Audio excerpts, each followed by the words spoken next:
N.FM. I am DJ Zouain, and this is the Hijack. Welcome to the Hijack.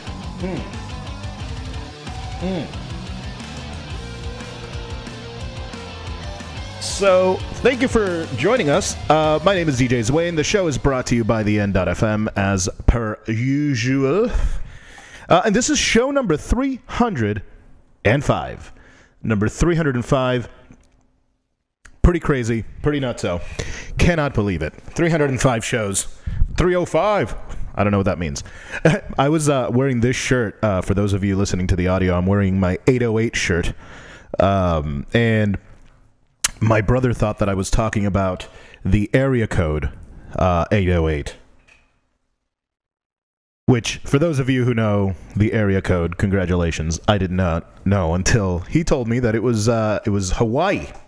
So Hawaii is the area code 808, I guess. 808 is a drum machine. That's what I was.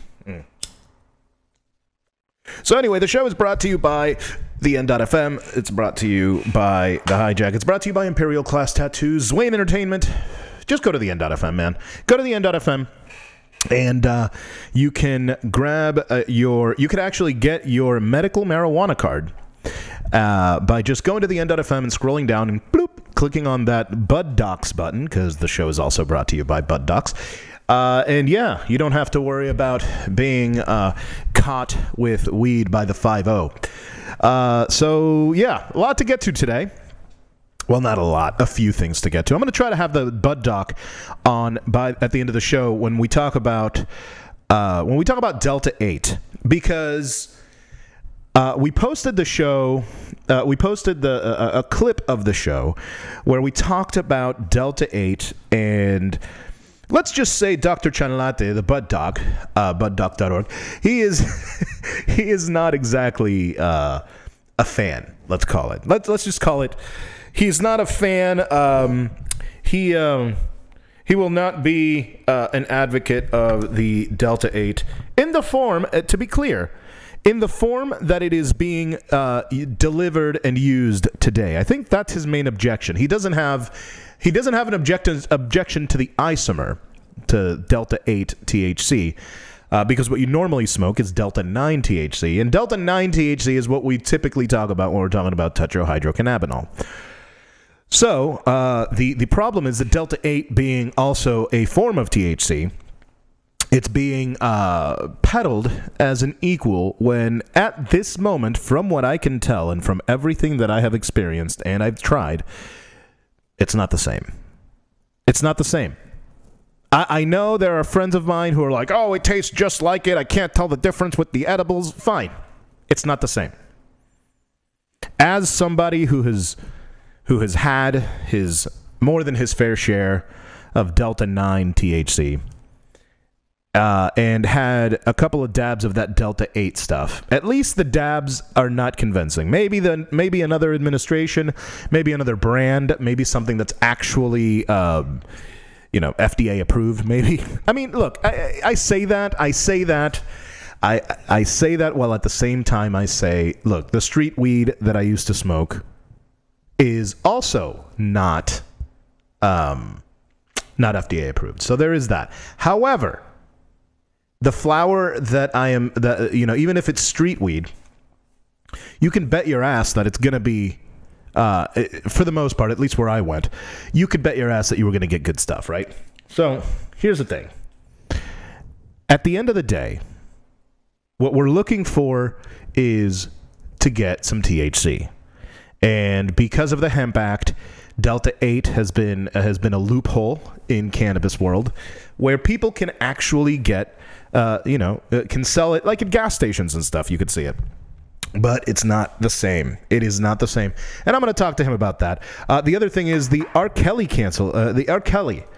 R.Kelly has...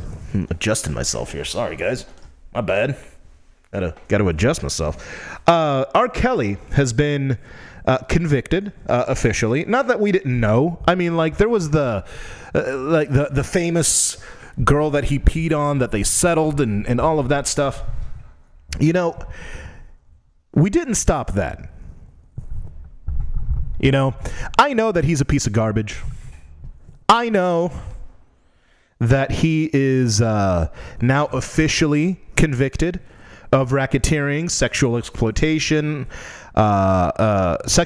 exploitation of a child, kidnapping, bribery, sex trafficking, violation, in violation of the Mann Act, which...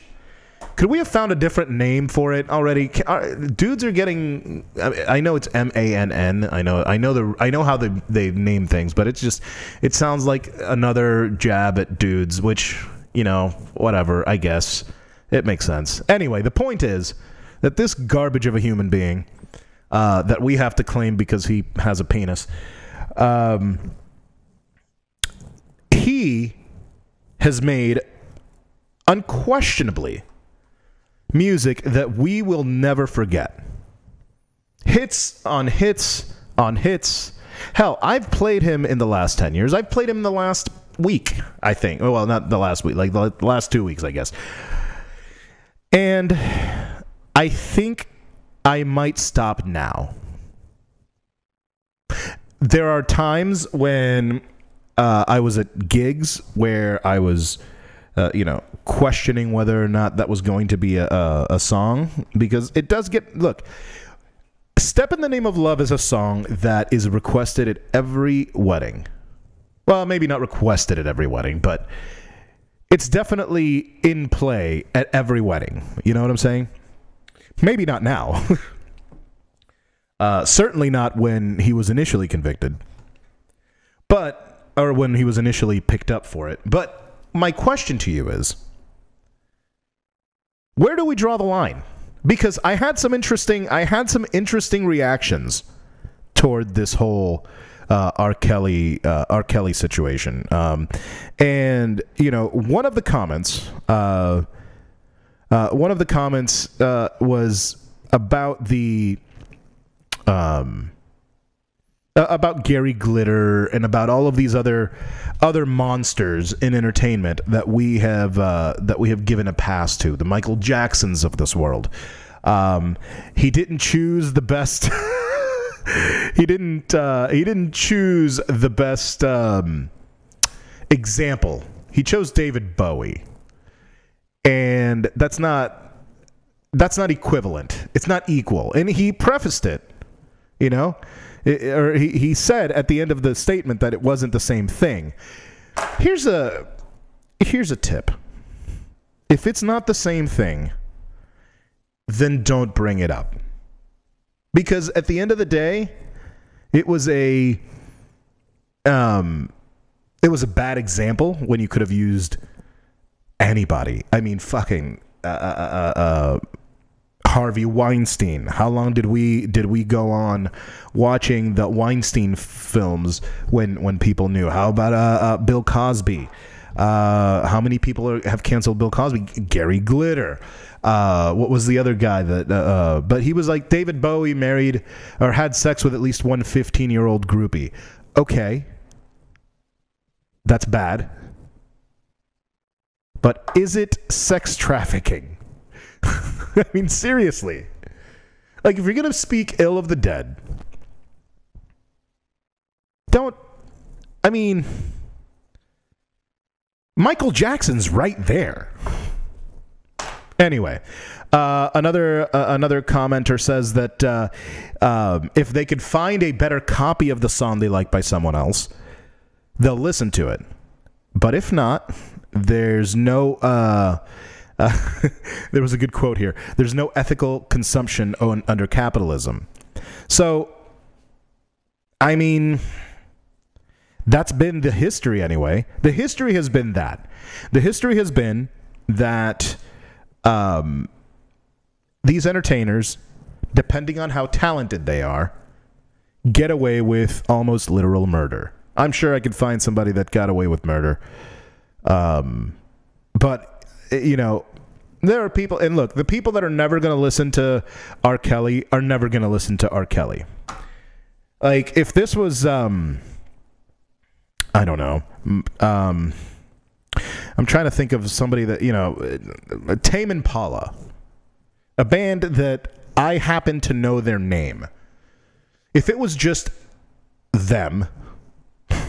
I don't really have much. It's not like I'm going to be like, oh, I'm not going to play Tame Impala. I might know one of their songs. I might play one of their tracks or two of their tracks, but I couldn't name a Tame Impala song if I didn't see it in front of me.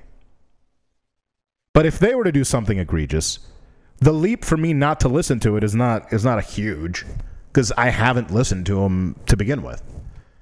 There are going to be a ton of those people for R.Kelly, but I can tell you that there are a not insignificant amount of people that are making the decision now on whether or not listening to the Ignition remix is going to be in play. I know certainly as DJs. I mean, I'm DJing right now. Tonight, I'll be at George's Tavern. George's Tavern in Sanford, a staple in the Sanford drinking scene. You want to go over there and check it out. But am I going to play any R. Kelly? Hell no. I'm not. And you know what? They might be okay with it. That seems like the kind of bar that might be okay with it. But I could be completely misjudging. But I personally will not be playing that song probably ever again. I'm debating on whether or not to remove it from just my hard drive so I don't accidentally play it in some off idiotic, in some idiotic chance. So there's that. But whether or not you listen to R. Kelly, I mean, if you listen to him, I think that if we are going to separate the artist from the art, and we live in an age where digitally we can't do that. So every time you hit Ignition on Spotify or, Step in the Name of Love on Spotify, he's going to get a piece of that pie, a very minute piece of that pie, but a piece of that pie nonetheless. And do you want to give that to a rapist? The answer is probably no. So maybe the answer is to just go back to local media. And if you already had his music, then, you get to enjoy it. But if you don't have his music, then sorry, Because now, no matter what, unless you pirate, I guess if you pirate the music, I'm not saying you should pirate R. Kelly music. I'm not.